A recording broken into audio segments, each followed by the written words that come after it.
a gem. I think we covered that one before. But again, unanswered questions that I think we reasonably know the answer to. We're talking about the big ones. Who the hell were the contractors that were accessing the NSA database at the request of the FBI deliberately? It better not be foreign governments. And how much exactly did Barack Obama know? Because it appears the deputy director of the FBI, it appears he's saying in this thing that Obama knew a whole lot because that's what he understood it to mean. Now, here comes the big one. I kind of opened the segment with this Washington Examiner report. This is why I thought of this morning. So Mike Rogers, ladies and gentlemen, is talking, former NSA director. And folks, although maybe not the most important open question, I'm going to tell you candidly, I have been raging an internal battle with this for a long time. Here's a story by Jerry Dunleavy, excellent reporter at the Washington Examiner. Again, be at BonginoReport.com and at the show notes today. John Durham, who of course, is investigating this for the Attorney General, Bill Barr. John Durham interviewing former NSA leader Mike Rogers, who alerted the court of other FISA abuses. This just came out. This was yesterday's piece, December 26, 2019. Folks, what the heck is Mike Rogers saying? I'm just being candid. This is a business self-deprecating show today. Folks, I was absolutely confident based on some sourcing that Mike Rogers, former NSA head, was the hero in this story. I'm not saying he's not, but it's only fair for me, unlike Roswell Rachel and Chuck Todd and Stelter, in light of new information, to reevaluate where we were. And if you think you were wrong, you better damn well tell your audience. The answer is, I'm not sure I was wrong, but I'm not sure I was right either. I am honestly not sure anymore how much of a good guy Mike Rogers is. You may say, well, why, Dan? I don't get it. You've been telling us for a while that he's the white knight in this story. Where are you going with this, man? A new source has emerged, a credible one, very credible. I mean, access, I'll leave it at that. Who has suggested to me that Rogers isn't a bad guy in the story, but he's not the good guy you may think. In other words, he wasn't the Paul Revere everybody thinks he is. This is him talking. That it may have been a face-saving measure more than an effort to do the right thing. Do you get that? Yeah. I'm going to leave that there. But I am going to tell you what has been bothering me about Rogers and what Rogers could possibly be talking about. But to do that, we have to go back a little bit and retell the story I've told many times. And by the way, that features prominently in my book, Spygate, and my book, Exonerated. Okay? Pick those up if you haven't yet. We'd appreciate it. Let's go back in time. Again, we're talking about Mike Rogers, good guy, bad guy, or medium guy. Let's go back to this NPR piece from NPR. This will not be at BonginoReport.com because we don't promote NPR, but it's an older piece and it's worth addressing. Look at the date on this. November 22nd, 2016. NPR. NSA head Mike Rogers meets with Trump team, but doesn't give Obama a heads up. Folks, look at the date. The date is the headline. The election's in the second Tuesday in November. This is about a little over, 14 days later? November 22nd, 2016. It's right after the election. Trump is the president-elect. Obama's still in office, but he's won the election, Trump.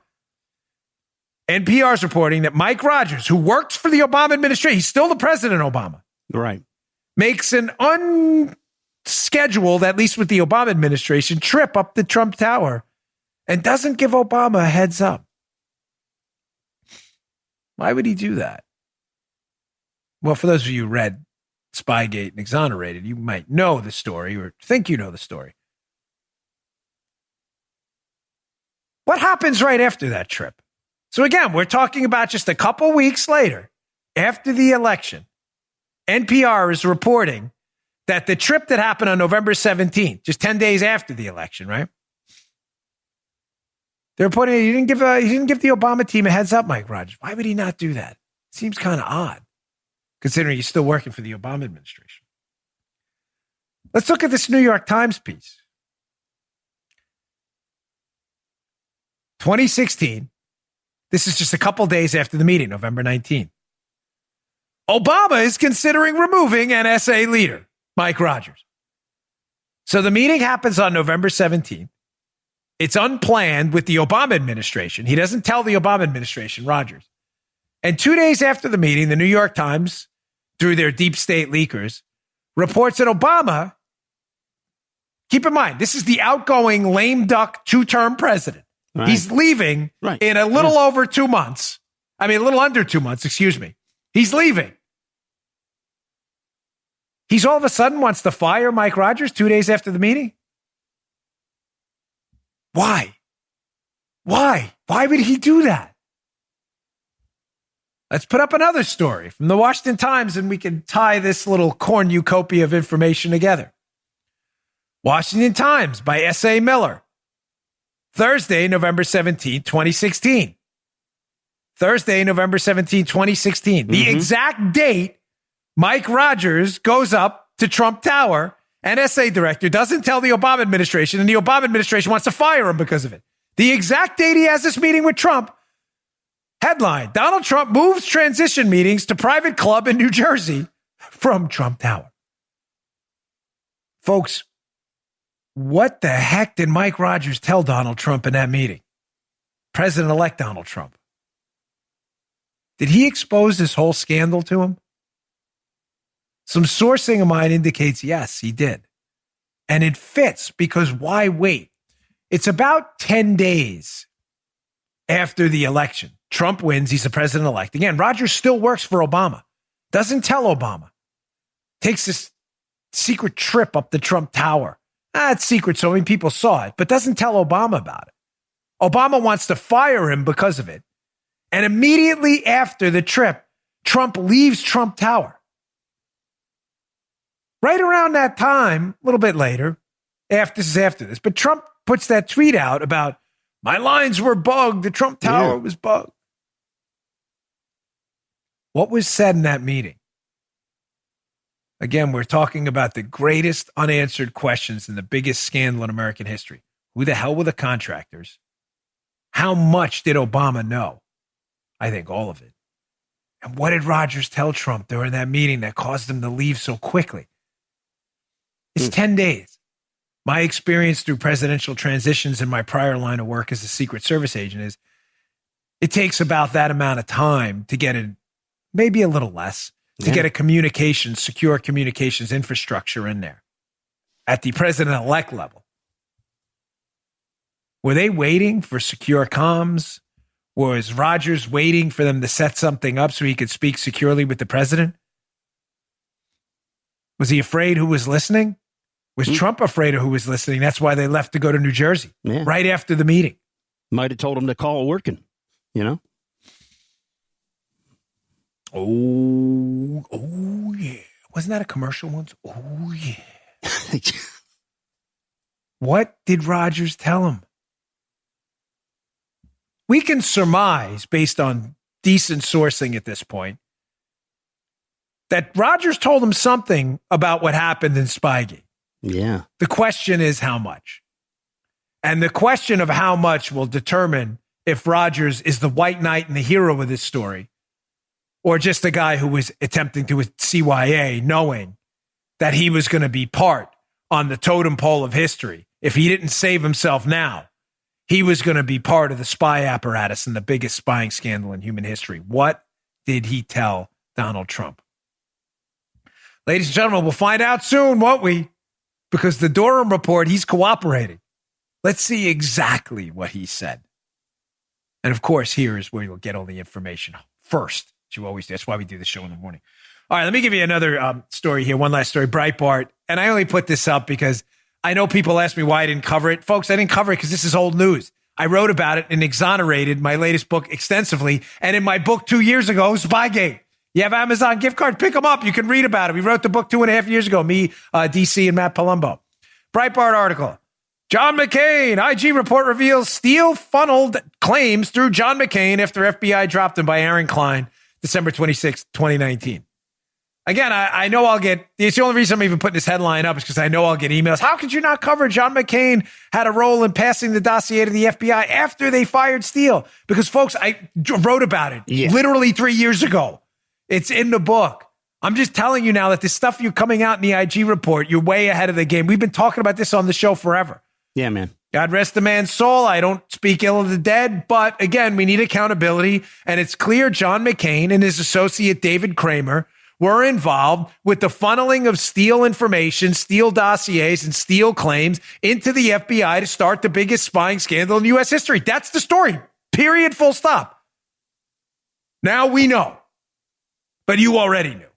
I'm just bringing it up. I'll put that story again in the show notes. You can read it if you want to rehash of, again, stuff we've already discussed. Hey, one last thing. I wasn't going to get to this, but just throw this up yesterday as a follow-up on yesterday's story. On just a side note, folks, the Democrats have lost it. This Daily Caller story, though, keep your eye on this, folks. This is going to go nationwide. Luke Rosiak, great story in the Daily Caller, again, up at BonginoReport.com and elsewhere. Democrats seek to outlaw suburban single-family house zoning, calling it racist and bad for the environment. Folks, listen to me. I'm going to put up a quick snippet from this piece in a moment. But if you live in the burbs and you worked your whole life to get your white picket fence, your dog, your 2.5 kids, to get a nice house, to get away from it all, finally to live in a nice, safe, secure area with good schools, and you worked your butt off like me and my wife did. My wife grew up in Pablo Escobar's Colombia. I grew up on top of a bar at 64th Place and Myrtle Avenue that closed down because my family went bankrupt, eating bologna sandwiches for dinner. My wife had it a lot harder. We worked hard to get where we are. We make no apologies. We escaped to the suburbs because we wanted a suburban life for our kids. And I make no apologies for it. And if you don't like it, you can plant your lips on my caboose because I don't care. And you know what? You out there who worked your ass off too to get a nice house for your kids growing up tough, they can plant a big wet one on your ass too. Because I'm not apologizing for anything. But the Democrats want to rip that all apart. No. I see you taking notes. No. She don't cut that out. She's taking notes because no, bloop that. No blooper thingies. Ass will stay in this one because they deserve it. I see her. She's like this. Let me do Paula. She's not. 5743. No. Producer Drew, who produces the video. Joe can hear it because he's here. Drew gets it later. Do not cut the ass out of that. The ass will stay in that. Got it, Drew? Joe hears it live. Drew gets it later. I'll be very mad if you cut that or bleep that out. They can plant a wet one. Your ass. You worked your butt off for that. Pun intended. And the Democrats of Virginia are trying to rip that apart. Because, of course, you're a racist. Look at this piece from Luke Rosiak. I want you to read this. This is amazing. This is a delegate, what's his name here? Or Ibrahim Samira. Forgive me if I'm saying the name wrong. This is a Virginia delegate, a leftist. Single-family housing zones would become two-zone, Delegate Samira told the Daily Caller. Areas that would be impacted most would be the suburbs that have not done their part in helping out. We haven't done our part. Did you see my tax bill, you nutbag? You have any idea what I help out? Helping out? Pay more in taxes than they pay you for your delegacy. Delegate Samira leftist goes on. The real issues, you're the issue, folks, by the way, is the areas in between dense areas, which are single-family zone. Those are the areas that the state is having significant trouble in dealing with. This is you in the suburbs. They're having significant trouble dealing with you. He says, you're living in a bubble, Delegate Samira said. Get a load of this one. He said the suburbs were mostly white and wealthy. Oh, here we go again. Get that off there. I can't even. Again, folks. The Democrats, you understand this will never stop. They will never get out of your way. They will never get out of your wallet. They will never get out of your house. They will never get out of your health care. They will never get out of your kids' school. They will never, ever leave you alone. They are a speed bump on the highway of life every single time. And this is the kind of crap you're voting for. You busted your hump your entire life to go buy a nice house in the suburbs for you and your kids. And now you're a racist white person who's living in a bubble, and you're the problem that has to be, quote,